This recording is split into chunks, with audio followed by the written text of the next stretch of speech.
In a quiet coastal town lived a boy named Aaron. He was bright, curious, and full of potential, but he had one constant struggle. He could not control his mind.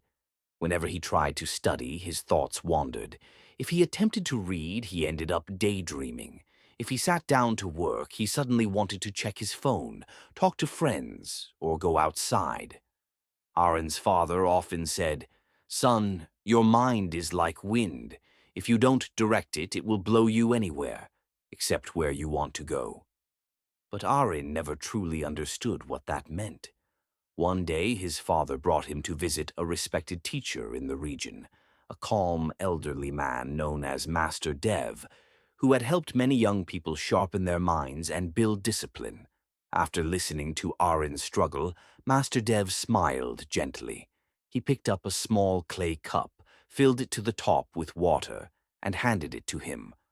"Walk around my yard," he said, "and return without spilling even a single drop." Aaron thought it was easy, but as he began walking, he heard birds singing, children calling each other, the rustling of leaves, the distant sounds of the street. Each time he turned his head toward a distraction, a little water spilled. When he finally returned to Master Dev, almost half the cup was empty. The teacher asked, "Why did you spill so much?" Aaron answered honestly, "I kept getting distracted." Master Dev nodded. "This cup," he said, "is like your goal. The water inside it is your focus, and the sounds around you are the distractions of the world." He continued, "If you don't discipline your mind to stay with your purpose, you will lose everything, slowly, without even noticing." For the first time, Aaron truly understood. That day, he made a decision. He would train his mind. He started small, waking up at the same time each morning, limiting his phone use, finishing tasks before reaching for entertainment. And every sunrise he sat quietly for a few minutes, breathing deeply, practicing stillness. It wasn't easy. His thoughts still drifted. His attention still slipped away. But each time it wandered, Aaron gently brought it back, again and again. Days turned into weeks, and weeks into months. Gradually, he noticed changes. His concentration improved. His schoolwork became easier. He felt calmer, sharper, more capable.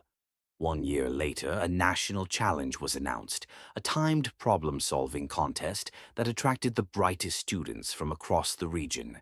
Aaron decided to join. The tasks were difficult. The clock ticked loudly. Many students grew anxious and rushed, but Aaron remained steady.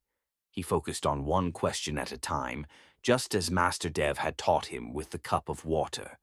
When the results were announced, Aaron was declared the winner. His village celebrated, his parents were proud, and Master Dev simply smiled, saying, "A trained mind can achieve what talent alone cannot." From that day forward, Aaron was known as the boy who mastered his mind instead of letting his mind master him. So if you felt even a spark of motivation today, don't let it fade. Your future begins the moment you choose discipline. Start today.